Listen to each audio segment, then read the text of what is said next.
Here we go, the much requested and long awaited RZ-041 Liger Zero. For us Western fans, Liger Zero is possibly the most iconic Zoid ever made and a lot of people's nostalgic favorite.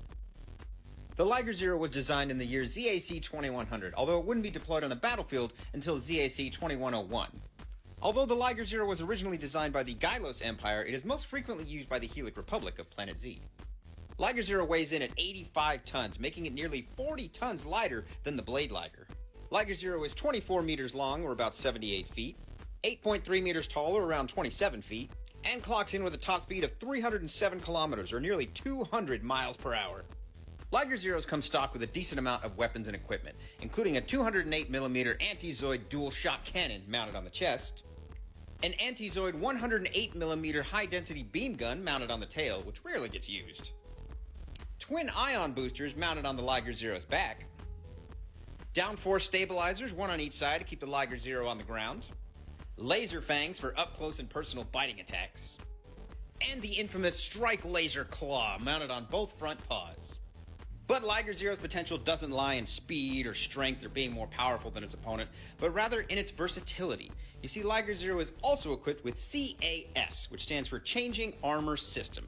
This is a system that essentially lets the Zoid be stripped down to its bare components and then armed with whatever weapons, armor, and equipment are deemed necessary at the time, essentially on the fly, making Liger Zero extremely useful in a variety of situations. In the Zoid's original battle story lore, the Liger Zero prototype was being developed at the Imperial Nixie base alongside the prototype Berserk Fury. A group of Helic Republic gun snipers led by Ray Gregg and his Shield Liger DCSJ would break into the base. Unfortunately, the prototype Berserk Fury would come to life, being piloted by Wolf Maroa of the Xenobus Empire. Ray Gregg would lose his Shield Liger in this battle, and I believe all the gun snipers involved were also destroyed, but in the ensuing chaos, Ray Gregg managed to steal the prototype Liger Zero. Ray would use this new model Liger to fight off the prototype Berserk Fury, and it seemed like the battle was finally tipping in Ray's favor. But before the battle could be ended, the Berserk Fury and its pilot Wolf Maroa were both airlifted out of the Nixie base. While the Helic Republic suffered losses in this battle, they did acquire themselves the brand new prototype Liger Zero, and they would bring it back to the Helic Republic for reverse engineering and mass production. The Helic Republic military would then make 4 different armor sets for this new model Liger Zero.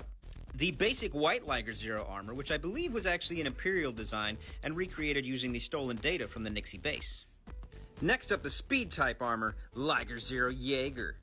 The Jaeger armor gives the Liger Zero a boosted 23 km per hour top speed, as well as equipping various sensors and antennas, making Liger Zero Jaeger an ideal scouting Zoid. Next up in orange, the melee-focused Liger Zero Schneider.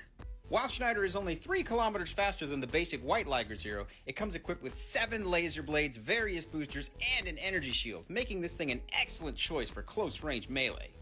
The only downside to Zero Schneider is running all this equipment on one Zoid makes it an absolute energy hog, so if you're going to run this variant of Liger Zero, best to do whatever you need to do with it quickly.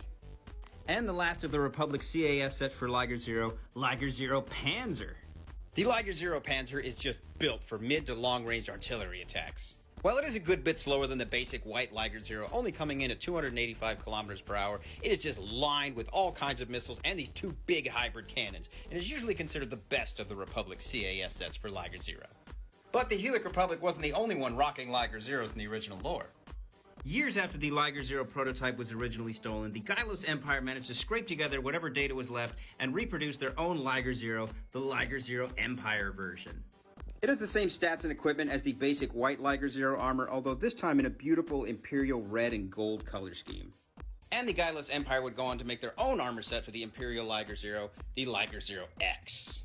Liger Zero X is a stealth unit coming equipped with active camouflage, chaff pods, and cool lightning blades. This thing was absolutely dominating the Republic CAS at the time, so it's a very powerful unit. And before we move on to media appearances, we have 2 more Liger Zero variants that appear in the original lore. But rather than a CAS set like the previous Ligers, this one is what is called a Fuser Zoid, specifically Liger Zero Phoenix. This variant of Liger Zero is achieved by fusing 2 different Zoids, those being Liger Zero, as you may imagine, and Fire Phoenix, a new model Blocks type Zoid.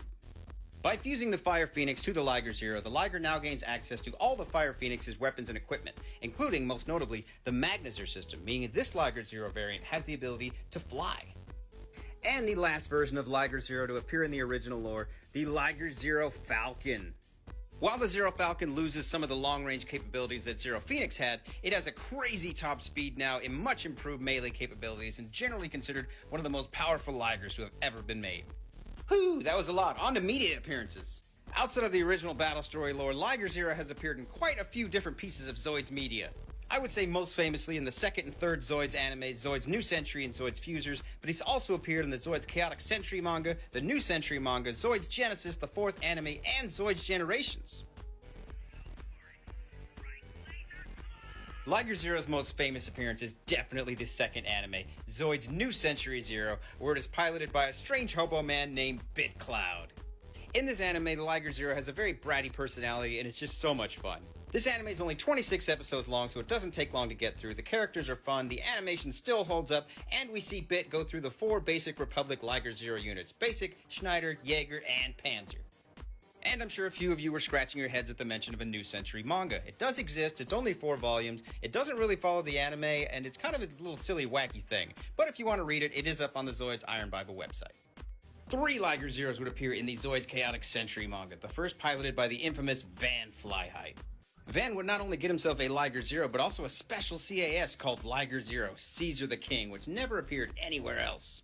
The other 2 Ligers are Schneider and Jaeger, piloted by Rosso and Viola, who also appeared in the Chaotic Century anime. Liger Zero would also appear in the third anime, Zoids Fusers. In this anime, Liger Zero is piloted by RD, our blue-haired protagonist, who shares a voice actor with Harry Champ from New Century Zero.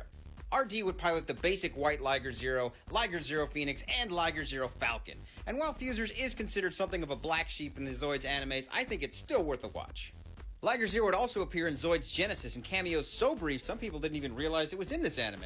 It's not part of the story, but you can see a Liger Zero just there on the left of the intro. But it also appears briefly in a blink and you'll miss it cameo scene where it seems its pilot perished in an unfortunate accident during a tournament, possibly by the hand of his own teacher. Tragic. Liger Zero would also appear in Zoids Generations, which is a Zoids Genesis AU comic drawn by Mercy Rabbit, who is currently doing the HMM box art for Kotobukiya. We would actually get 2 Liger Zeros in this comic, which both get their own unique CAS. Liger Zero Blue Soga would get the CAS Gisoku Miyoko, which is a samurai-style type armor.